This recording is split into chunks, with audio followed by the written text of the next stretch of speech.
Assalamualaikum warahmatullahi wabarakatuh. Selamat datang di video belajar.com. Kali ini kita akan mempelajari mengenai soal mengenai SJT dan PJK.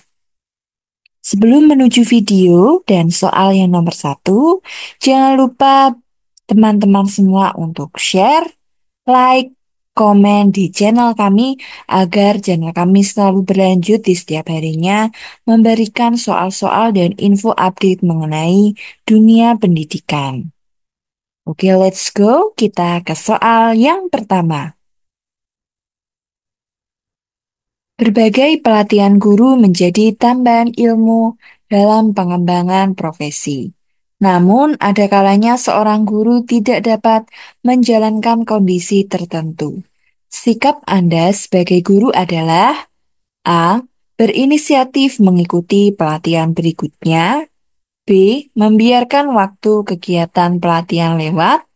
C. Menyesal tidak bisa ikut kegiatan pelatihan.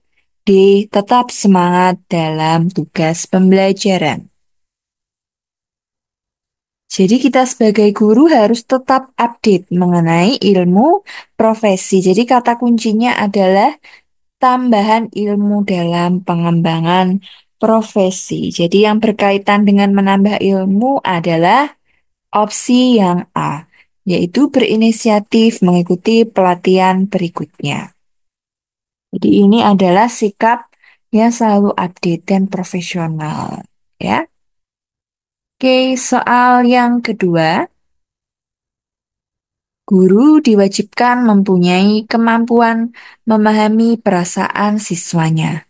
Kompetensi ini menjadi aspek utama dalam membangun kepedulian guru terhadap siswanya.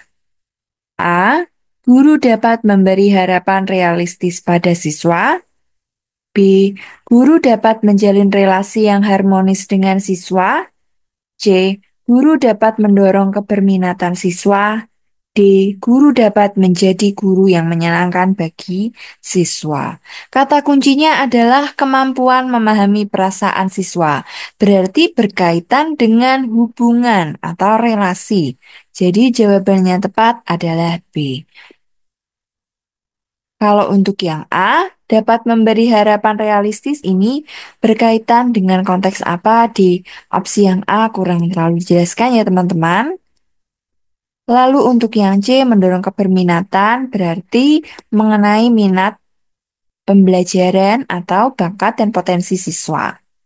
Tetapi ini berkaitan dengan perasaan, jadi kurang tepat ya teman-teman. Lalu untuk opsi yang D, guru dapat menjadi guru yang menyenangkan. Ini berkaitan dengan strategi, model pembelajaran, dan memberikan pengalaman pembelajaran yang menarik. Jadi jawaban yang D kurang tepat. Jadi jawaban yang tepat adalah B, guru dapat menjalin relasi yang harmonis dengan siswa. Soal selanjutnya untuk nomor 3, temuan penelitian tindakan kelas dapat dimanfaatkan oleh guru lain untuk perbaikan proses pembelajaran. Cara di bawah ini yang dilakukan agar hasil penelitian dapat digunakan dalam skala luas, yakni melalui A. Musyawarah guru mata pelajaran, B. Seminar di sekolah, C. Rapat guru di kabupaten, D. Artikel di jurnal ilmiah. Jadi ini kata kuncinya adalah dalam skala luas. Nah, penelitian ya, temuan penelitian di share atau dibagi dalam skala luas. Yang lebih luas dari semua jawaban ini adalah D, yaitu artikel jurnal ilmiah. Kalau ini hanya MGMP, lalu ini di sekolah saja, dan ini di kabupaten. Jadi kalau di jurnal ilmiah bisa dibaca nasional maupun internasional. Oke. Kita ke soal yang nomor 4. Pada saat diskusi di kelas, Imron memberikan pendapat terhadap permasalahan yang sedang dibahas. Ketika Ana berargumen, Imron memberikan beberapa saran. Perilaku Imron tersebut merupakan A. hak anak di rumah, B. hak anak di sekolah, C. kewajiban anak di sekolah, D. kewajiban dan hak anak di rumah. Hak anak itu adalah untuk bisa dilindungi dari segala kekerasan ya, baik di rumah maupun di sekolah. Sedangkan ini berkaitan dengan memberikan pendapat ya, berarti itu ada diskusi dalam pembelajaran. Berarti ini merupakan sebuah hak anak di sekolah karena memberikan hak itu memberikan pendapat itu adalah sebuah hal yang harus dilakukan ya. Mempunyai hak untuk berpendapat, hak untuk bisa memberikan saran, dan hak untuk dilindungi. Jadi anak mempunyai hak tersebut ya. Dan ini konteksnya ada pendapat. Berarti di sekolah hak kewajiban berarti mengikuti tata tertib sekolah, disiplin. Nah, jadi seperti itu ya. Teman-teman, jadi jawaban yang tepat adalah B, hak anak di sekolah. Soal yang kelima. Contoh sikap yang mendukung integritas nasional dalam bidang sosial adalah A. Memiliki kepedulian terhadap budaya luhur. B. Mencintai produk barang dalam negeri. C. Peduli terhadap daerah yang terdampak bencana. D. Anti terhadap gaya hidup westernisasi. Integritas adalah yang dimana seseorang itu memiliki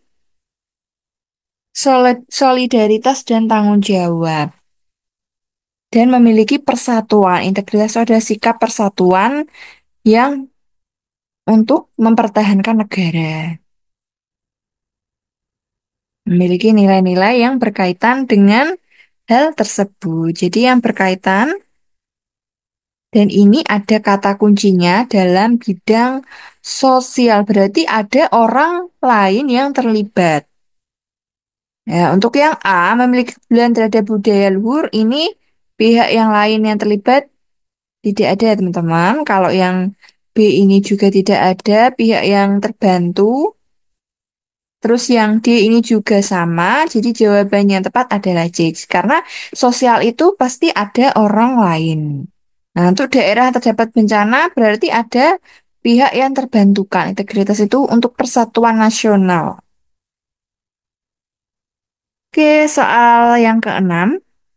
Adanya perubahan rute jalan menuju sekolah menjadikan waktu tempuh menjadi sekitar 2 jam dari yang semula 1 jam. Di sisi lain, kondisi kehidupan Anda masih diwarnai dengan keterbatasan. Sebagai guru yang Anda akan lakukan adalah A. Meminta pimpinan mendapatkan jadwal mengajar menjadi 2 kali seminggu agar efektif dan efisien. B. Meminta guru lain menjadi rekan mengajar secara kolaboratif pada pembelajaran yang sama. C. Tetap menjalani semua tugas sebagai guru di sekolah dengan senang dan berangkat lebih awal dari biasanya. D. Meminta jam mengajar yang lebih sedikit untuk meningkatkan kualitas pembelajaran yang diampu.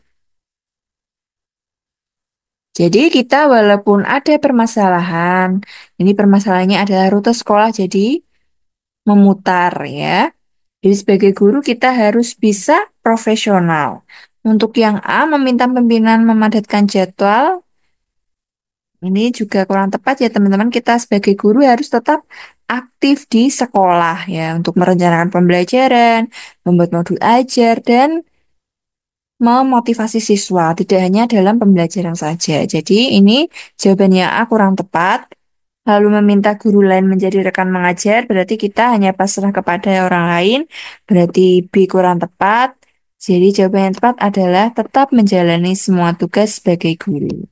Untuk yang D, meminta jam mengajar, ini juga sama dengan yang A. Jadi jawaban yang tepat adalah C, tetap menjalani semua tugas sebagai guru di sekolah. Soal selanjutnya, pada saat mempersiapkan pembelajaran seorang guru, oh iya ya, sebelum kita lanjut di soal berikutnya, jangan lupa teman-teman untuk komen, share, dan like di channel kami. Dan jangan lupa di-subscribe karena keberlanjutan dari channel kami ini bergantung dari Bapak Ibu semua. Nah, oke, jangan lupa diklik subscribe ya. Kita lanjut di soal yang ketujuh. Pada saat mempersiapkan pembelajaran, seorang guru dapat menyusun strategi pembelajaran dan menentukan media yang akan digunakan dalam pembelajaran tersebut. Hal tersebut menunjukkan bahwa seorang guru harus memiliki kemampuan dan keterampilan memilih media pembelajaran. Berdasarkan ilustrasi tersebut, guru telah menerapkan kompetensi pedagogi pada aspek A. Menyelenggarakan pembelajaran yang mendidik. B. Berkomunikasi pada peserta didik. C. Penguasaan terhadap karakteristik peserta didik. D. Pengembangan kurikulum. Jadi yang berkaitan dengan media pembelajaran adalah A. Menyelenggarakan pembelajaran yang mendidik. Jadi dalam pembelajaran itu menggunakan metode dan model yang menarik. Kalau berkomunikasi ini tidak dijelaskan di sini ya komunikasinya seperti apa yang diharapkan atau yang dilakukan. Jadi yang B kurang tepat. Begitu dengan karakteristik di sini juga kurang eh, ada di soal. Lalu yang D pengembangan kurikulum. Pengembangan kurikulum ini tidak hanya berkaitan dengan media, berarti ada banyak ya kurikulum itu ada strategi, ada cara. Nah, sedangkan yang di sini adalah model, model media pembelajaran. Kalau di itu cakupannya luas, bisa model pembelajaran, bisa tujuan pembelajaran, kompetensi dasar. Nah, kalau yang di sini kan yang disebutkan adalah media pembelajaran yang fokusnya. Jadi jawaban yang tepat adalah A. Menyelenggarakan pembelajaran yang mendidik. Soal selanjutnya, sebagai pendidik akan menemukan beragam persoalan yang dihadapi oleh para siswa. Pendidik ikut bertanggung jawab untuk memfasilitasi kebutuhan psikologis. Perspektif yang digunakan untuk menyelesaikan persoalan siswa adalah A. Sosial politik. B. Psikoedukasi. C. Antropologi budaya. D. Sosiokultural. Kata kuncinya adalah kebutuhan psikologis. Jadi jawabannya tentu saja adalah B. Psikoedukasi. Selanjutnya, soal yang kesembilan, salah satu bentuk keunggulan bangsa Indonesia adalah dibangunnya semangat kebangsaan yang seharusnya juga dimiliki oleh para guru dalam bentuk A. Selalu mendasarkan pada hukum dalam menjalankan hak dan kewajiban ketika penugasan. B. Berusaha pindah tempat supaya untuk mengabdi di wilayah asal sehingga dekat dengan keluarga. C. Tunduk dan taat pada perintah atasan sebagai bentuk sifat menghormati kepada pimpinan. D. Siap sedia melaksanakan tugas di seluruh wilayah Indonesia, termasuk di daerah terpencil. Jadi kata kuncinya adalah semangat kebangsaan yang dari guru. Ya, kita melihat opsi A selalu berdasarkan pada hukum dalam melaksanakan hak dan kewajiban. Ini tidak terkait ya dengan nilai kebangsaan ya teman-teman. Jadi jawaban A kurang tepat. Lalu berusaha pindah tempat ini juga kurang tepat ya. Lalu tunduk dan taat perintah kalau ini berkaitan dengan profesional. Tetapi untuk aturan atau dari himbauan misal ada saatnya atasan itu memberikan perintah yang kurang tepat, itu harus ada tetap memberikan kritik dengan cara yang sopan ya. Jadi jawabannya C kurang tepat. Lalu D siap sedia melaksanakan tugas di seluruh wilayah. Jadi jawabannya adalah D yang berkaitan dengan semangat kebangsaan. Jadi jawaban A, B, dan C tidak terkait dengan membangun semangat kebangsaan. Soal terakhir, nomor 10, hasil sebuah penelitian tindakan kelas menyatakan bahwa kemampuan menulis siswa meningkat dengan menggunakan media gambar. Hal yang penting ditulis pada artikel yang berkaitan dengan hasil penelitian tersebut adalah A. Tujuan penelitian ingin mengetahui peningkatan kemampuan menulis siswa dengan media gambar. B. Pengembangan media gambar untuk meningkatkan keterampilan siswa. C. Mengetahui hubungan kemampuan menulis dengan penggunaan media gambar. D. Mengetahui pelaksanaan pembelajaran menulis dengan media gambar. Jadi hasilnya itu adalah mengalami kemampuan menulis yang meningkat dengan menggunakan media gambar.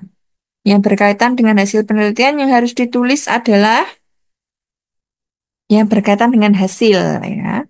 Jadi kalau untuk tujuan ini kurang tepat karena apa yang disoroti ini adalah hasil penelitian yang relevan. Jadi kalau tujuan itu adalah di bagian awal, kalau hasil itu sudah paling akhir. Lalu yang B, pengembangan media gambar untuk meningkatkan keterampilan siswa. Ini juga kurang tepat. C juga kurang tepat karena apa? Dari ini hasil penelitian itu kita sebagai pembaca ingin mengetahui bagaimana sih caranya melaksanakan media gambar itu bagaimana untuk meningkatkan pembelajaran. Jadi, yang harus ditulis dalam hasil penelitian adalah D. Mengetahui pelaksanaan pembelajaran menulis dengan media gambar. Jadi, ini sudah di bagian hasil penelitian. Ya, bagian itu. Oke, 10 soal sudah dibahas. Semoga teman-teman semua bisa dapat bermanfaat ilmunya. Dan jangan lupa ya teman-teman untuk like, share, komen, dan subscribe di channel kami di bimbelbelajar.com. Terima kasih atas kesempatannya.